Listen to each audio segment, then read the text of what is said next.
अक्षर, वाणी, बुद्धि की देवी माँ सरस्वती को मैं नमन करता हूँ और यहाँ पर उपस्थित गुरुजनों को भी नमन करता हूँ और यहाँ पर उपस्थित भाइयों एवं बहनों को इस फाउंडेशन डे की शुभकामनाएं। जमीन पर बैठकर यूं क्यों आसमान देखता है, अरे पंख खोल खोल जमाना सिर्फ उड़ान देखता है। यहाँ पर इस कार्यक्रम का मतलब मकसद फायदा तभी होगा जब यहाँ से कुछ एक आध दो बातें आधी ही बातें कुछ सीख कर जाएंगे, तभी ये कार्यक्रम संयोजित या मतलब क्या इसका लाभ आप प्राप्त करेंगे, इसका एक मकसद निकलेगा। तो एक अब मैं शुरू करता हूँ भाष्य की पंक्तियां। एक बार मतलब मेरा मुलाकात बाबा रामदेव से हुआ। बाबा रामदेव ने मुझसे कहा, यार च्यवनप्राश मेरा बिक नहीं रहा है, बुड्ढों को बड़ी शिकायत है। वो कहते हैं बाबा जी हम च्यवनप्राश आपका बहुत खाते हैं, फायदा नहीं हुआ, सालों साल खाते चले आए, एक भी फायदा नहीं हुआ, अब हम आपका च्यवनप्राश का त्याग करते हैं। तो मैंने कहा बाबा जी एक बदलाव करके देखिए, अपनी हटा के तुम फोटो ऐश्वर्या की लगा दो, बाबा बुड्ढे डब्बा भी चाट जाएंगे।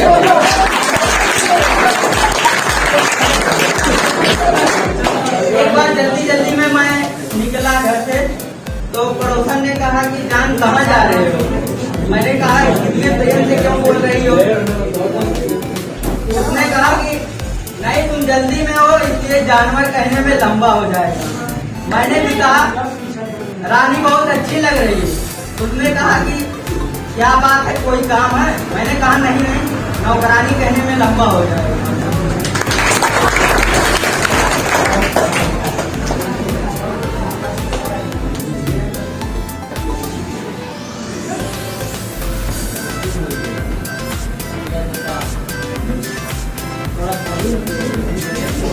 करा गया और वो संत जो होते गुस्सा हो गए, मैं तुम्हें शराब देता हूँ। उसने कहा कि बाबा जी मुझे खिलाता है। एक आदमी ऐसे कविता सुना रहा था कि डब्बे पे डब्बा और डब्बे पे डब्बा। एक आदमी ने ताली बजाया, वाह वाह किया। कहा फिर से सुनाओ एक बार वही कविता। फिर उसने वही सुनाया, डब्बे पे डब्बा और डब्बे पे डब्बा। उसने कहा 500 रुपया दिया। कहा फिर से एक बार सुना। मैंने कहा यार तुम पागल हो, इसमें क्या है, कविता में पुरस्कार दे रहे हो। तुमने कहा यार कविता कुमार बोली पहले से तो देख इतने डब्बे में डब्बा रख पाएगा।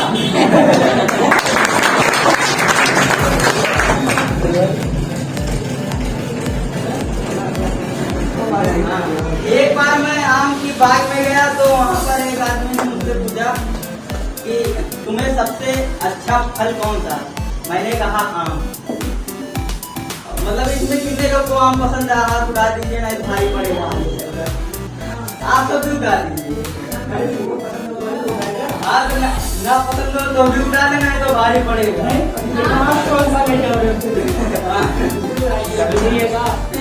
तो उसने मुझसे पूछा सबसे अच्छा फल कौन सा आपको लगता है। मैंने कहा हाँ। तो उसने कहा यार मुझे तो एकदम नहीं पसंद है। मैंने कहा तो सबकी अलग अलग पसंद होती है। वहाँ पर एक गधा था, उसने गधे के सामने एक काम फेंका। कहा गधा नहीं खाया। कहा देखो यार ये गधा गधे को भी नहीं पसंद है। मैंने कहा बात तो सही है, वे लोग गधे ही होंगे जिनको आम नहीं पसंद है।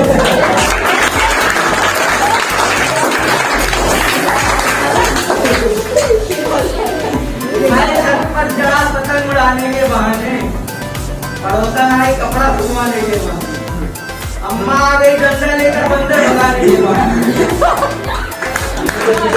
ताली बजाते रहिए।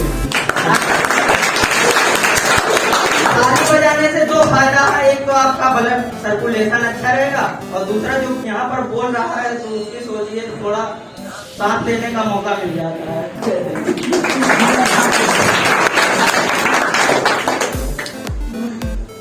एक बार ऐसे मैं कविताएं सुना रहा था तो एक लोग ताली बजा रहे थे, एक आदमी नहीं बजा रहा था। मैंने पूछा यार क्यों नहीं।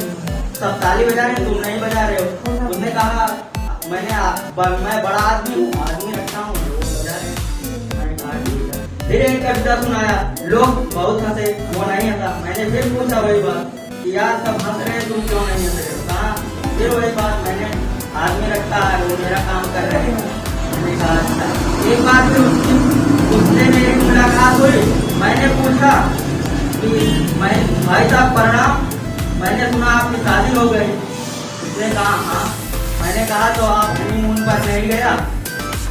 आप आगे की लाइन समझ गए।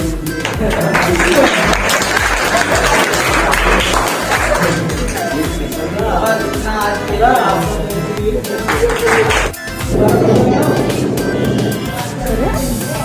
बीच में मौका मिलता रहेगा तो मैं तड़का लगाता रहूंगा।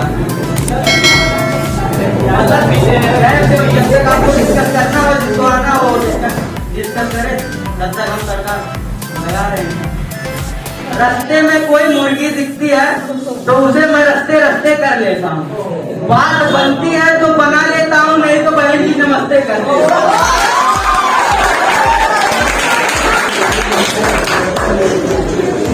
मेरा पड़ोसी सुबह सुबह चिल्लाने लगा, कमाल हो गया, कमाल हो गया, साबुन से लुंगी धोया, रुमाल हो गया।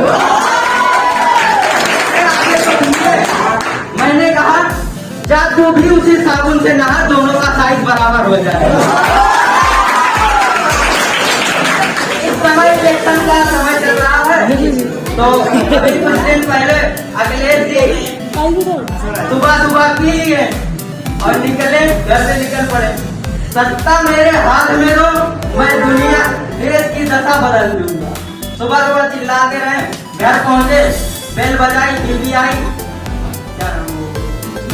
डिम्पल भाभी आई तो बोले, तब तक अखिलेश जी बोले सत्ता मेरे हाथ में दो, मैं देश की दशा बदल लूंगा। डिम्पल भाभी बोले पहले पैजामा तो बदल ले, सुबह से उल्टा पहना होगा।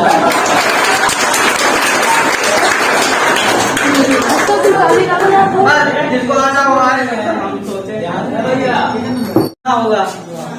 गजाला नहीं सुना? गजाला मैं बनाता हूँ। अच्छा। तो मेरी पड़ोसन मुझे गजल सुनाती है, मैं उसे गजाला सुनाता हूँ। बहुत अच्छा।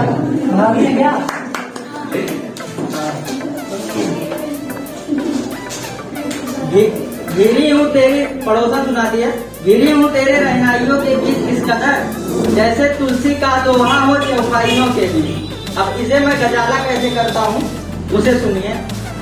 गिरा हूँ मैं तेरे भाइयों के बीच इस कदर, गिरा हूँ मैं तेरे भाइयों के बीच इस कदर, जैसे बकरा बलि हो कसाईयों। एक गजल है, वो राग तो उतना नहीं है, बिना राग मेरी सुनिए। कि मैं अपने गीत गजलों से उसे पैगाम करता हूँ, उसी की दी हुई दौलत उसी के नाम करता हूँ। हवा का काम है चलना, दिए का काम है जलना, वो अपना काम करती है, मैं अपना काम करता हूँ। तुम्हारी किसी के दिल की मायूसी जहाँ से हो के गुजरी है, हमारी सारी चालाकी वहीं पे खो के गुजरी है। कि नजर अक्सर शिकायत आज कल करती है दर्पण से, थकन भी चुटकियाँ लेने लगी है तन और मन से। कहाँ तक मैं संभालूं उम्र का हर रोज गिरता घर, तुम अपनी याद का कचरा हटाओ दिल के आंगन से। कि कोई दीवाना कहता है, कोई पागल समझता है, मगर धरती के बेचैनी वो सिर्फ बादल समझता है। तू मुझसे दूर कैसी है, मैं तुझसे दूर कैसा हूँ, ये तेरा दिल समझता है या मेरा दिल समझता है। हम किसी को छेड़ते नहीं है, जो हमें छेड़ता है उसे छोड़ते नहीं है। कि तेरी याद में मैं रात भर पीता रहा, तेरी याद में मैं रात भर पीता रहा, फेफड़े फटकर बाहर आ गए, दिन भर पीता रहा। बस इतना है।